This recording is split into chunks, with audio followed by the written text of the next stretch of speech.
I'd been living a double life for 10 years, Travis said, leaning back in his chair with an unsettling grin. 2 wives, 2 families. I pulled it off pretty well, huh? The anniversary dinner I'd spent hours preparing sat untouched between us, 20 years of marriage culminating in this moment. His confession was delivered with the casual pride of someone describing a clever work maneuver. I carefully set down my wine glass, forcing my face into practiced neutrality, the same expression I'd used countless times with difficult clients. "How interesting," I replied, my voice steady despite the violent trembling beneath my ribs. Travis laughed, apparently delighted by my composure. "That's one of the things I've always liked about you, Jade. You're so controlled. Caroline would be throwing plates by now." Caroline. My husband's other wife had a name. I'm Jade Wilson, 47 years old, a public relations consultant who built her reputation on managing crises for others. The irony wasn't lost on me as I faced the collapse of my carefully constructed life in Wilmington. For 20 years, I'd wanted a simple but substantive marriage, mutual respect, comfortable companionship, and the quiet dignity of growing old together. Now I realized I'd been married to a fiction, a character Travis had been playing while his real life unfolded elsewhere. "They live in Oregon," he continued, helping himself to more wine. "Eugene. Beautiful area. Caroline's a kindergarten teacher. The kids are 9 and 7. Children. He had children with this woman." The knife twisted deeper as I recalled years of discussions about remaining childless, his insistence that he wasn't father material, that our careers were too demanding for parenthood. "I usually tell her I'm on business trips when I'm here," he explained, as if discussing a normal work arrangement. "And when I'm with them, you think I'm at conferences or meeting clients." The logistics were impressive, I had to admit. The regular work trips, the conference calls he couldn't miss, the holidays he sometimes had to work through. A decade of elaborate lies constructed around our marriage. "Why tell me now?" I asked, surprised by my own curiosity. Travis shrugged. "It's getting complicated. Caroline's been pushing for more time together. The kids are getting older, asking questions. And frankly, maintaining 2 completely separate lives is exhausting." "So what happens now?" My throat constricted around the words. "Nothing changes," he said firmly. "This is still my home too. I've built a life here just as real as the one in Oregon. I'm not giving up either." The casual entitlement in his voice chilled me. He wasn't confessing to ease his conscience, or because he'd chosen one family over the other. He was simply adjusting his strategy, bringing me into his deception as an accomplice, rather than a victim. As Travis launched into more details about his other life, I noticed something disturbing. The confident smirk, the self-satisfied tone, the complete lack of remorse. This wasn't a man worried about consequences. This was a man who believed himself untouchable. And that meant whatever was coming would be worse than I could possibly imagine. Travis and I met at a pharmaceutical industry conference in Chicago. I was handling crisis communications for a client. He was a rising star in pharmaceutical sales. We connected over drinks, laughing about the pretentiousness of corporate jargon and the absurdity of hotel conference rooms. That easy rapport continued through dinner, then breakfast, then weekend visits between Philadelphia and Wilmington. 6 months later, we were married in a small ceremony. Nothing extravagant, just close friends and my parents. Travis's family was notably absent. "Estranged," he explained. "They never approved of my career choices." I built my PR consultancy from the ground up, while Travis climbed the corporate ladder at Meridian Pharmaceuticals. His job required frequent travel, a fact I accepted as part of our marriage. When he was offered a regional sales director position that would require even more time on the road, I encouraged him to take it, believing in the partnership we were building. I rearranged my client schedule to accommodate his comings and goings, ensuring we maximized our time together. We purchased our craftsman-style home in Wilmington's historic district, using primarily my savings. Travis's contribution was smaller due to student loans he was aggressively paying down. I spent weekends restoring original woodwork while he handled the paperwork and finances. I trusted him completely. For the first decade, our marriage felt solid. We developed comfortable routines for when he was home. Sunday brunches at Bellum's, evening walks through Rockford Park, quiet nights reading in the living room. We were partners. Or so I thought. Looking back, I see warning signs I chose to ignore. The separate bank account he maintained for work expenses, the calls he would take outside or in his car, the inconsistent stories about which cities he'd visited, his passionate objection when I suggested joining him on a work trip to Seattle, citing company policy that spouses couldn't attend certain events. There was also his phone, always password protected, always kept within reach. Once, when it chimed with a text while he was showering, I glanced at the screen and saw only C. When I mentioned it casually, he explained it was Craig from the office, sending information about a client. 4 years ago, I found a receipt for women's perfume in his suitcase, an expensive brand I never wore. A gift from my assistant, he claimed. Her husband's battling cancer, and the team wanted to do something nice. The explanation seemed plausible, even thoughtful. I felt guilty for questioning him. Last year, a woman called our home phone asking for Travis. When I explained he was traveling, she quickly apologized for the wrong number and hung up. Her voice sounded flustered, young. That night, I opened his laptop to check our shared calendar for his return date. The browser history revealed searches for schools in Eugene, Oregon, a city Travis had never mentioned visiting for work. I closed the laptop and poured myself a glass of wine, dismissing the knot of suspicion forming in my stomach. Travis had always been transparent about his travel schedule.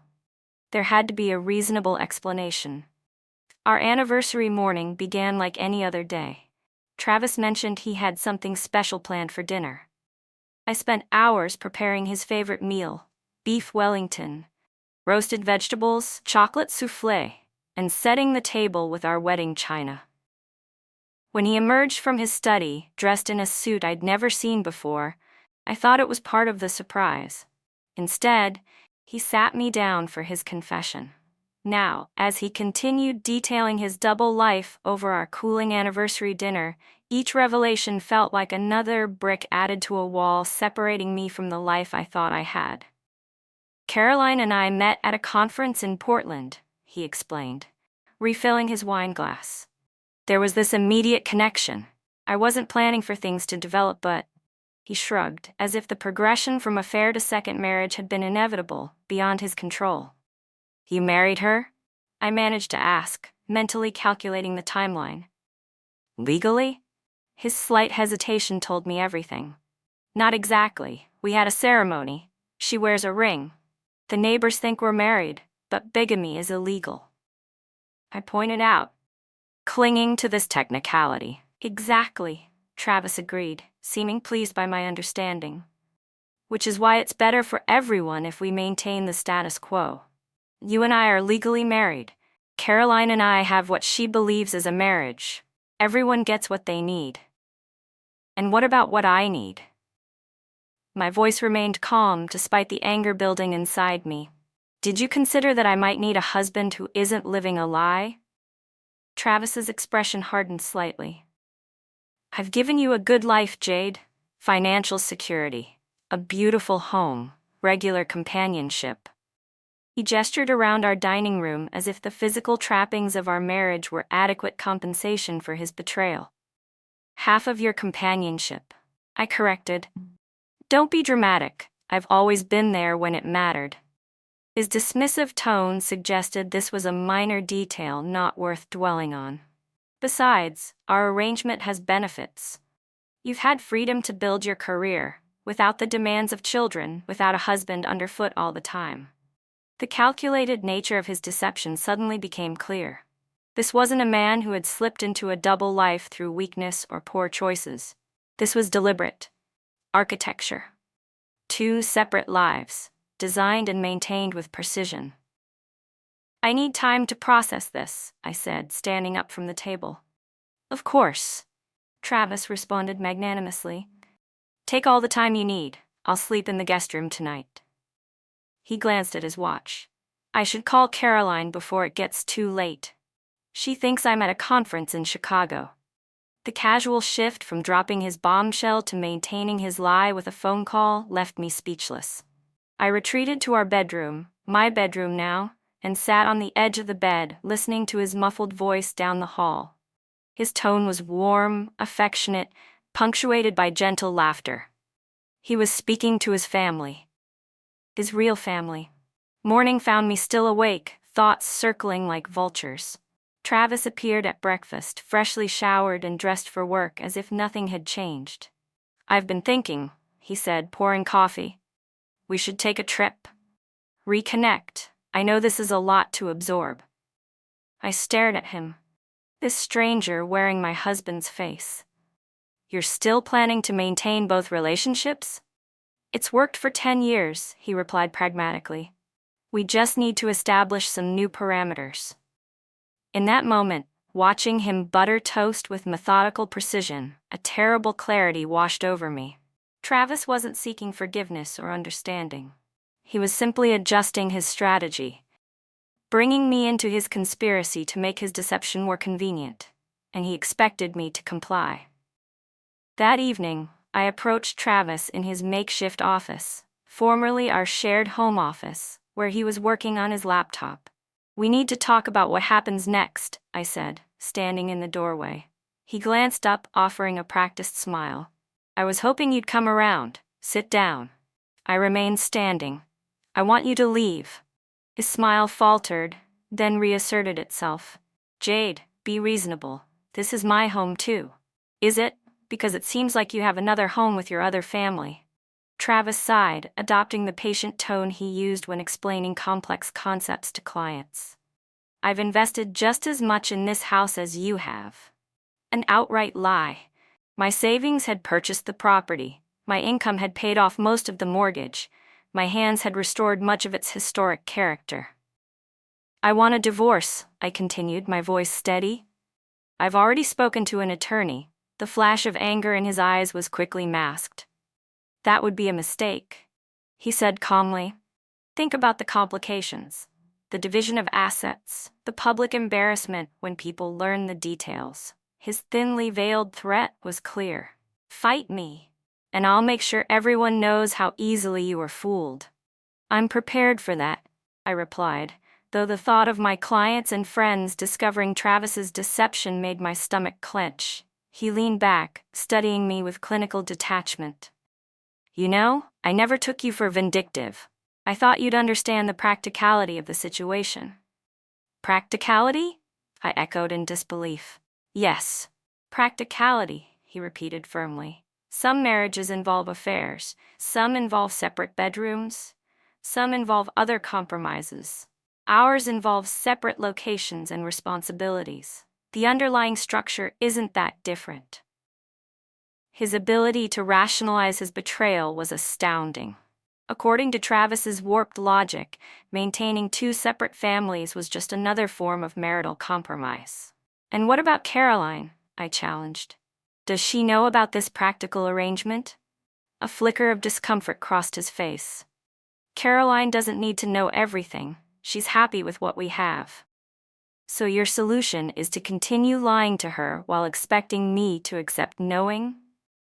He shrugged. Everyone gets what they need. She gets the traditional family life she wants.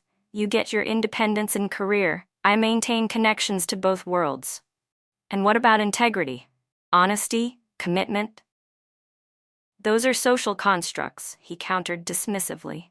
Arbitrary boundaries that don't reflect the complexity of human relationships. I stared at the stranger before me, wondering how I'd missed the fundamental emptiness at his core.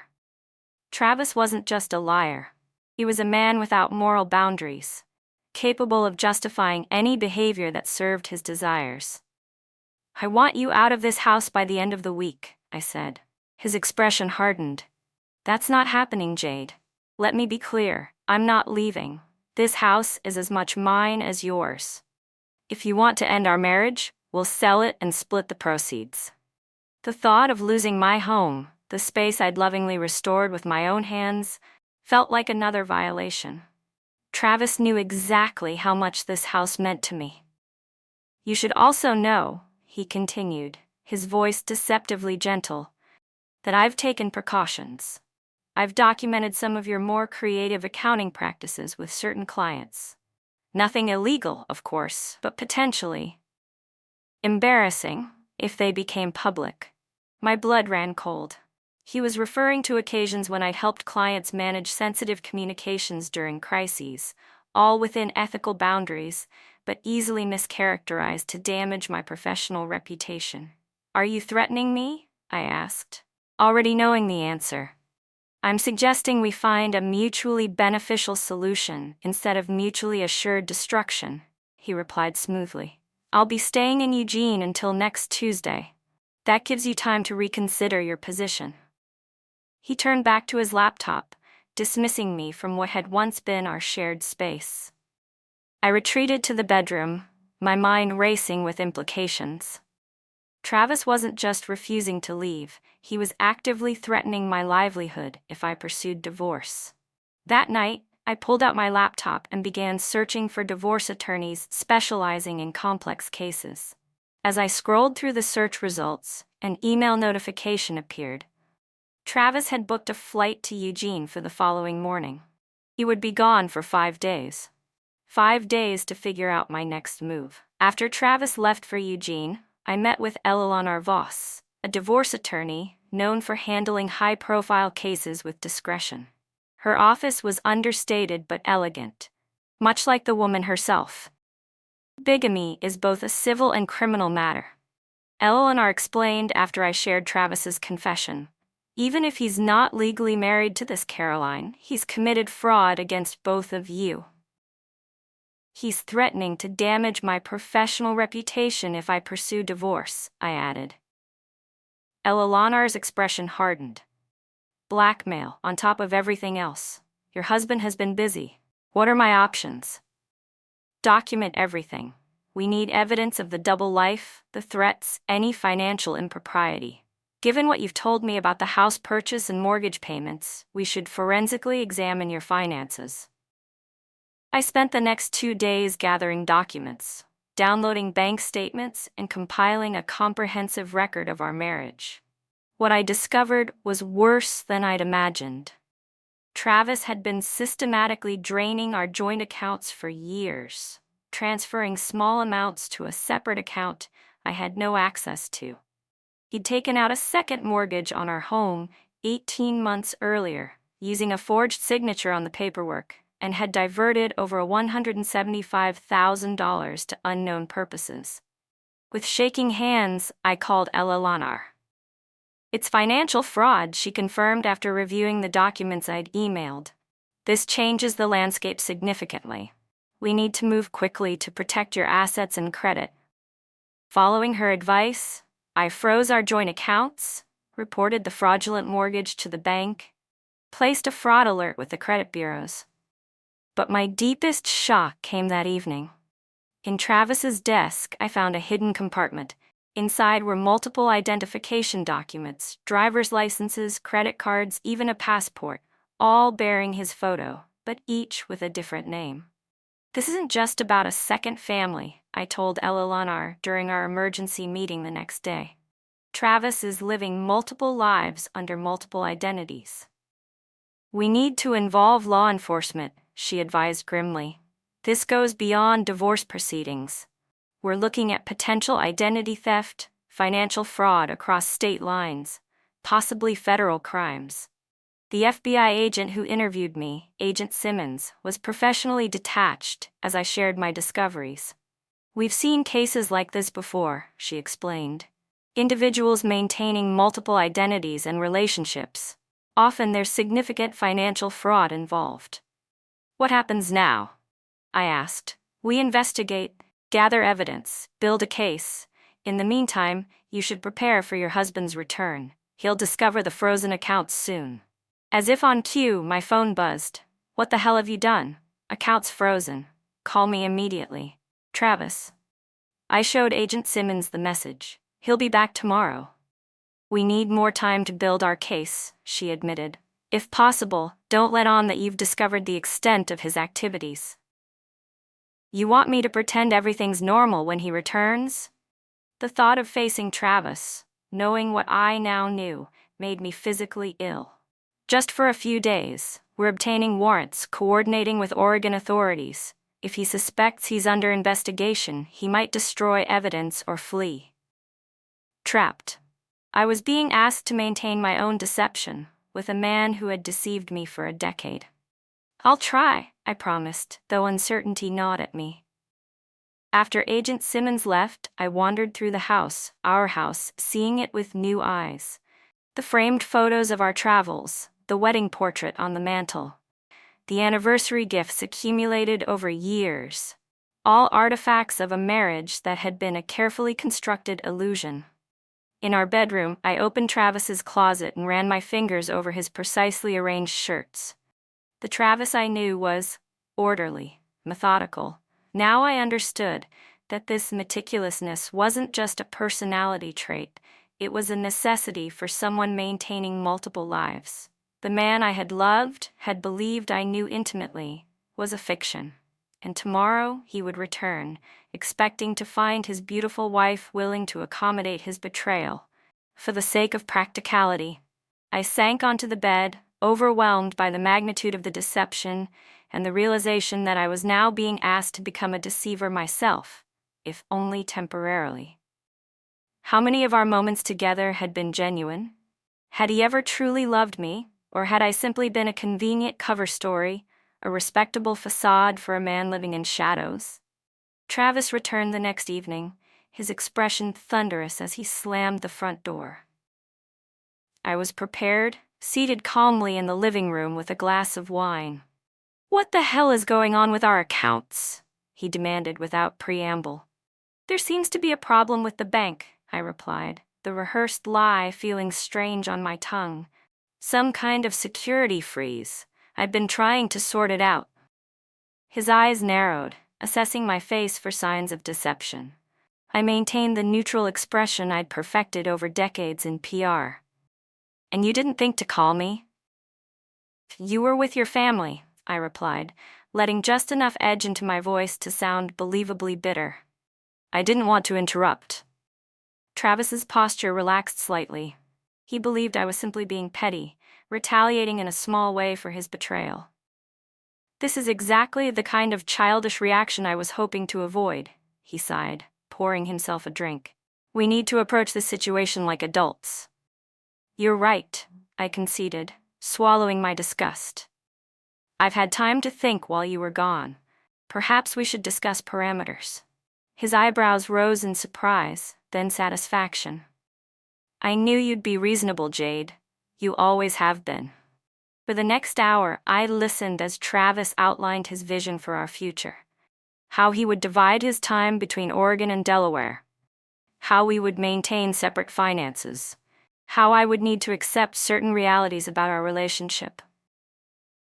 "The most important thing is discretion," he emphasized. "Caroline can never know about you." "Of course not," I murmured.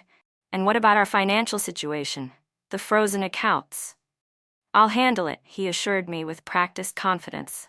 "I have resources you don't know about." "I bet you do," I thought, thinking of the hidden documents I'd discovered.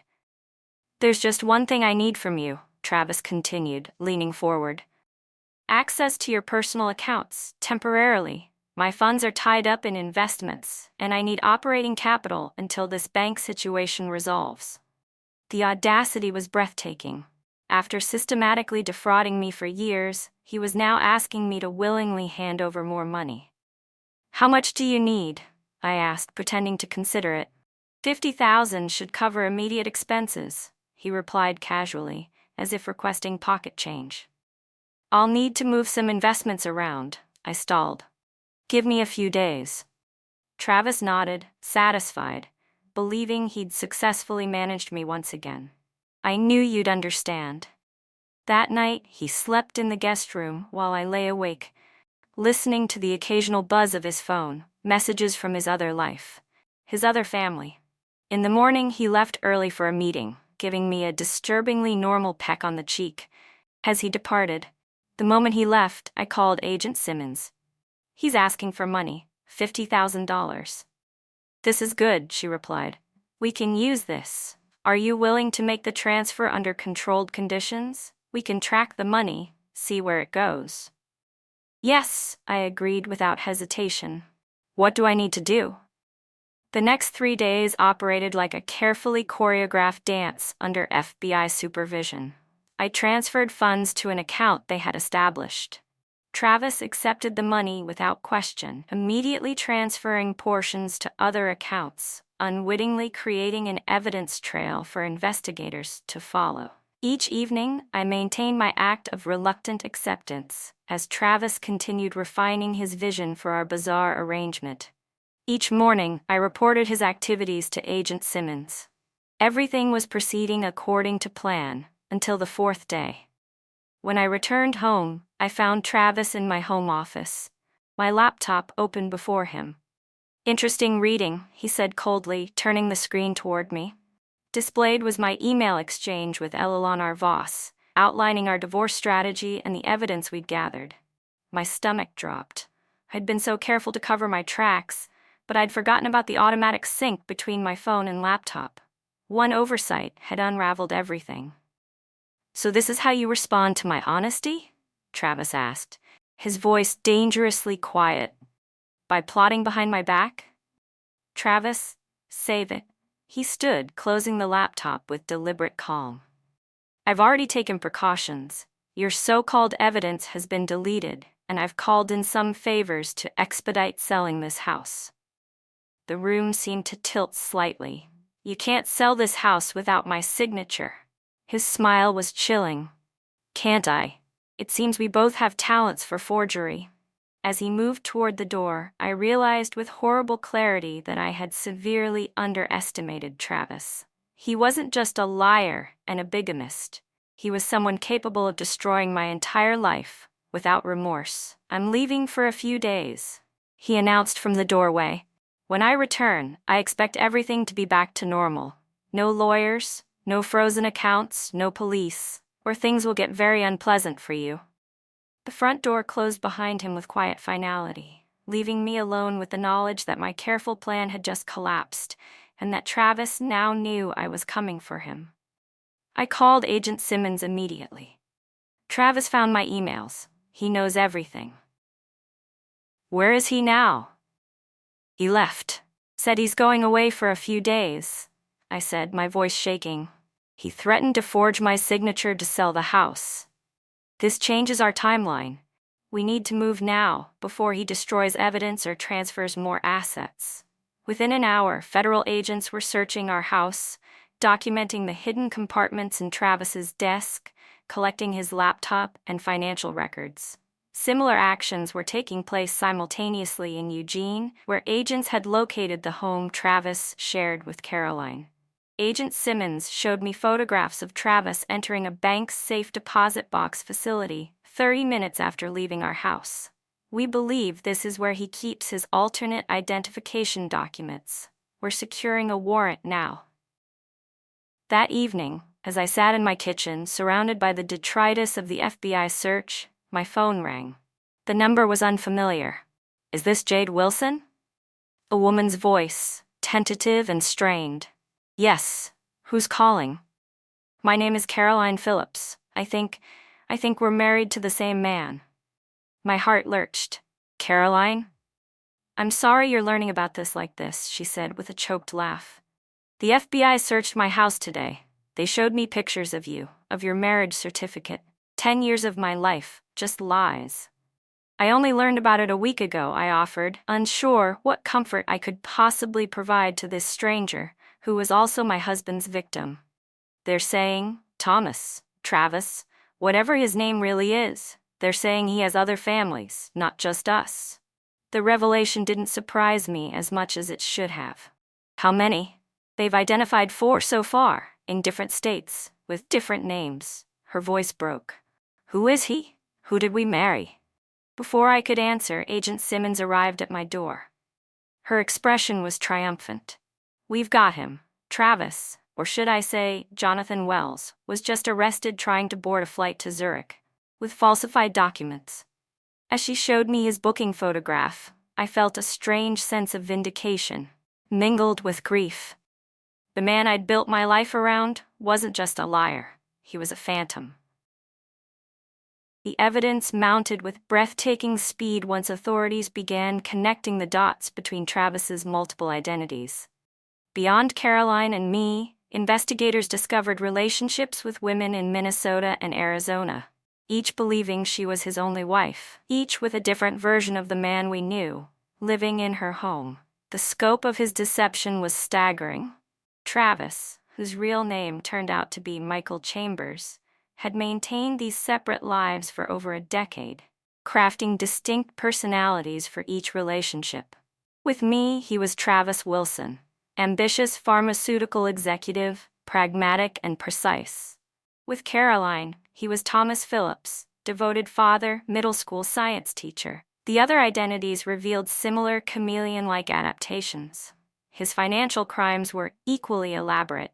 Beyond the fraud committed against his wives, he'd been embezzling from pharmaceutical companies for years, using his position in sales to orchestrate complex schemes involving kickbacks and falsified orders. I attended his arraignment, watching from the back of the courtroom as the man I'd built my life around pleaded not guilty to 27 federal charges. He never once looked in my direction. In the months that followed, I rebuilt my life, piece by piece. The FBI unfroze my personal accounts. The fraudulent mortgage was removed from my credit history. I kept the house, though many rooms remained untouched, preserved in a strange limbo I wasn't yet ready to resolve. Caroline and I spoke occasionally, finding unexpected solace in shared experience. Her children, believing their father was simply on an extended business trip, were being gently prepared for the truth through therapy sessions. 6 months after Travis's arrest, I received a letter from him. The handwriting I'd seen on countless anniversary cards and grocery lists now seemed alien, belonging to a stranger. "I never meant to hurt you," he wrote. "In my own way, I loved you." I burned the letter without finishing it. On what would have been our 21st anniversary, I hired painters to transform our bedroom, the last space still bearing the traces of our shared life. As the primer covered the walls, erasing the sage green we'd chosen together, I felt something tight within me finally release. The man I married had never existed. But I did. I still do. And that, I've discovered, is enough.